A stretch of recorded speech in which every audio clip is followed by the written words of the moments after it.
concrete team.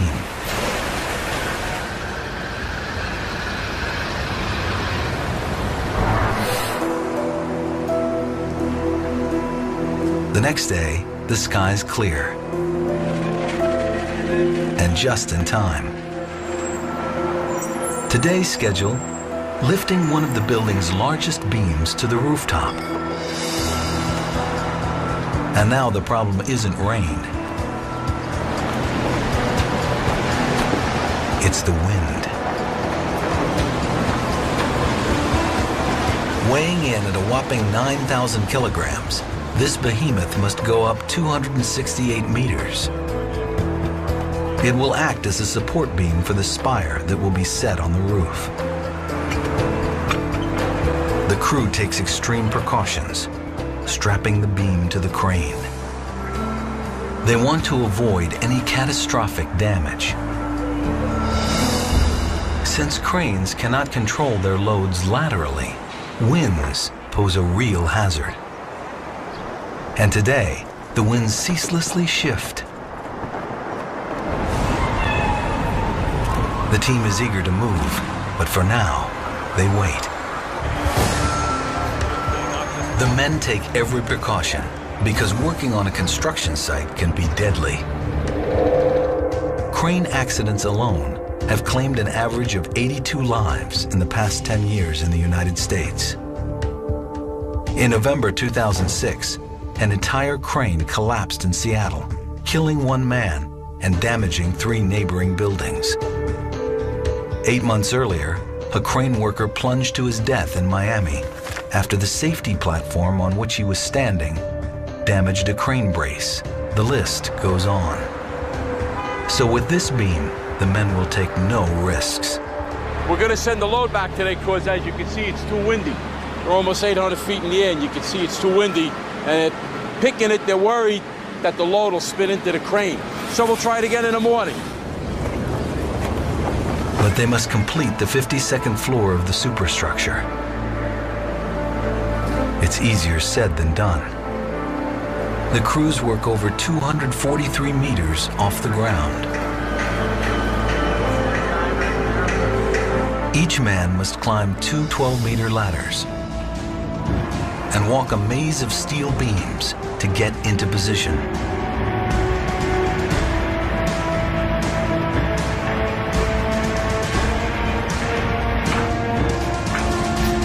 To work at such heights, the men must have nerves as strong as the beams on which they walk.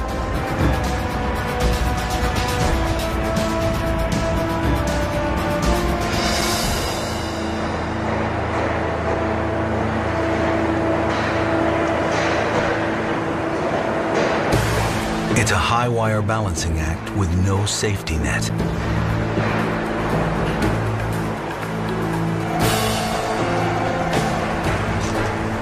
As the cranes swing the steel beams over them, the men must carefully position each beam, locking it together like a jigsaw puzzle. It's a careful balancing act, but the men are undaunted. Today, they succeed. With the final beam, they complete the 52nd floor of the tower. Each day, floor by floor, these men bring the superstructure one step closer to the spire installation. They must get this building to its full height at 54 stories before the spire can be completed. The building continues to rise skyward, as many skyscrapers have before it, but its unique green features set it apart. However, this tower is not the first green skyscraper ever built. The team learns from techniques used by other architects and engineers. We evolve and make buildings better and better and better. So there's an evolutionary process. We could not do this if others hadn't been before us. A key green feature in this building is its use of natural air and green spaces. They want to use it in a new way, based on concepts used by other green skyscrapers. One of the first skyscrapers to use natural airflow in its design is the Commerzbank Tower in Frankfurt, Germany. Built in 1997, it's the third tallest building in Europe. Its use of natural winds and green spaces influenced the green skyscrapers that followed, including One Bryant Park. The Commerzbank's use of natural airflow makes this tower more energy efficient. A central atrium runs up from the lobby, 190 meters to the top of the building. Without a roof to top it off, this shaft acts as a natural ventilator. Winds blow upward through the offices to the people inside. This design created a complex construction challenge. The atrium forced the core support of the building, which is traditionally in the center of the structure, to the outer perimeter. The design keeps the building cooler. The Commerzbank Tower also uses 9 sky gardens, patches of green life that help cool the structure, taking in carbon dioxide and emitting more oxygen. In one hand, it's the social benefit. Yeah, the gardens are also a place to meet. Somewhere they're the lungs of the building, but on the other hand, they're the social center of it all. The building is 80% naturally ventilated, saving 30% on energy use. If you do not have to switch on a machine, that's the most efficient machine. So if you do not need air conditioning, and you can design a building in a way that you don't need this incredibly energy-intensive machine running, that is a major breakthrough. Richard Cook and his team took these concepts of natural airflow and green spaces a step further. At One Bryant Park, air enters the building at the top floors, then passes it through a giant air filtration system. The skyscraper will not only clean air for itself, it will also clean air for outside areas immediately around it. And we filter out 95% of the particulate. We supply it to everyone, and when it exits the building, it will be cleaner than when it came in. So you could think of this block of Manhattan operating as a giant air filter for this part of the city as the air exits back out into the city. Cook also wants to use green roofs at One Bryant Park, just as he's done at his own offices.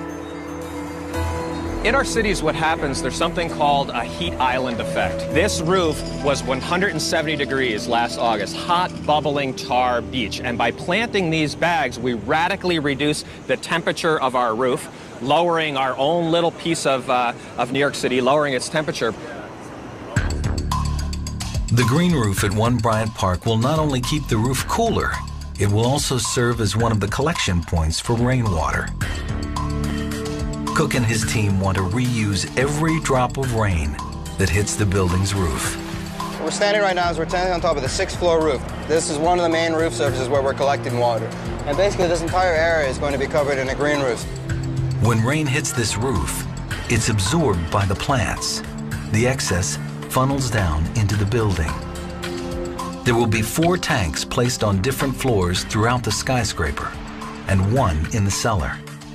This gray water system captures and reuses almost all rainwater and most wastewater, saving over 400 million liters per year, which translates into an annual savings of about $500,000.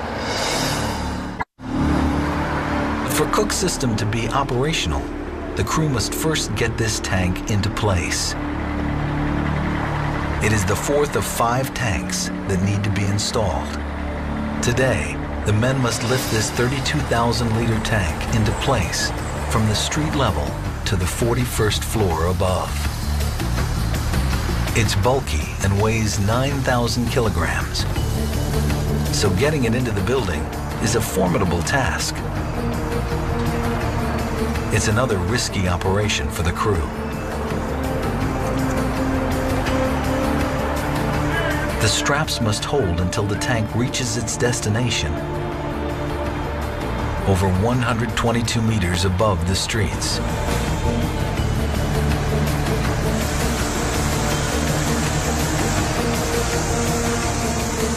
Up on the 41st floor, the men guide the giant tank from the crane onto the building. But its large size makes that difficult. The men must resort to using basic tools like chains and rope to do the job. Once in place, the gray water storage tanks will hold almost 260,000 liters of water combined.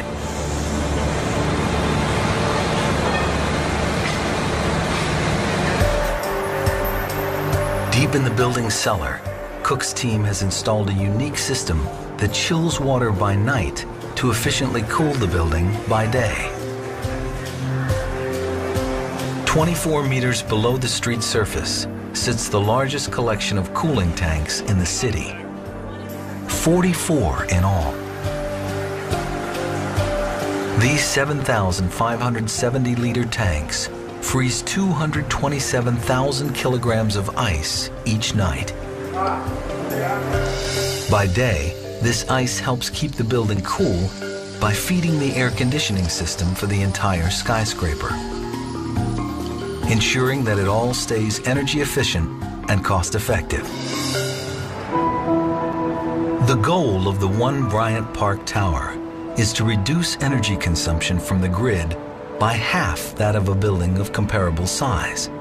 But it's an uphill battle because the city keeps getting hotter. Traditional skyscrapers not only use a lot of energy, they also radiate heat into the air. Urban scientists sometimes use a term called the urban canyons, which is a kind of a version of a natural canyon, although it's man-made. Mostly they add to the heat effect. A couple of the ways is they increase the surface area in a city that's exposed to sunlight. So we have many more times just the area of Manhattan is exposed to sunlight than just the surface area of the island. The Empire State Building's facade is primarily made of 5,663 cubic meters of limestone and granite. The sheer size of the building also helps to heat up the city. The Empire State Building, I think I once estimated, has about 40 times the surface area of the block it sits on. And that extra surface area is available to absorb sunlight in the morning, during the day, and in the afternoon.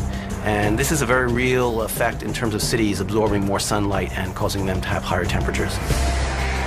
On this 29.5 degrees Celsius day, infrared photography shows surface areas on the Empire State Building, highlighted in dark red, that radiate heat over 38 degrees Celsius. Just about everything we do tends to add heat to our cities. We're not going to remove buildings. Now, this is a really tough problem. Are we going to be able to avert, these high levels? In the past, most buildings have not been designed to address global warming. But that's about to change. Now, a few architects are designing buildings with glass facades that operate more efficiently. Cook wants One Bryant Park's facade to keep interiors cooler. And one of its predecessors does much the same with its modern tower. Key to its efficiency is its use of glass and steel. One of the most distinctive facades in New York stands on 8th Avenue between 56th and 57th Street. At the Hearst Tower, a traditional 86-year-old facade meets the cutting edge in ultra-modern design. Not only is it modern, it's also one of the greenest skyscrapers in existence. The Hearst Tower uses state-of-the-art window technology in its glass facade. Its special glass coating lets visible light through while keeping heat out. Interiors stay cooler and demand less energy for air conditioning. In addition, the glass face allows more natural light to enter office spaces, reducing the need for artificial light and electricity. This facade structure also requires 20% less steel. The new tower's face boasts a unique diagrid design. Each diagrid section spans 4 stories, and each of the triangles carry the gravity load while also providing lateral strength so beams don't need additional bracing. In the end,